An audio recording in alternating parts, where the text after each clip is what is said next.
தூத்துக்குடி மாவட்டம் திருச்செந்தூரை அடுத்த குலசேகரன்பட்டினத்தில் ராக்கெட் ஏவுதளம் அமைப்பதற்கான பணி பூமி பூஜையுடன் தொடங்கியது. கூடுதல் விவரங்களை செய்தியாளர் ஆனந்த் வழங்க கேட்கலாம். ஆனந்த், வணக்கம். விவரங்களை பதிவு பண்ணலாம். வணக்கம். திருச்செந்தூர் அருகே உள்ள குலசேகரப்பட்டினத்தில் ராக்கெட் ஏவுதளம் அமைக்க கடந்த 2024ஆம் ஆண்டு பிப்ரவரி மாதம் தமிழகம் வந்த பிரதமர் மோடி ராக்கெட் ஏவுதளத்துக்கு அடிக்கல் நாட்டினார்.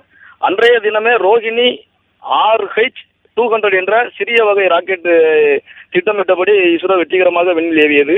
இந்த நிலையில் இன்று குலசேகரப்பட்டினம் ராக்கெட் ஏவுதளத்தில் பூமி பூஜையுடன் பணிகள் தொடங்கியது. இதற்காக இஸ்ரோ இயக்குநரும் அதிகாரிகளும் வருகை தந்துள்ளனர்.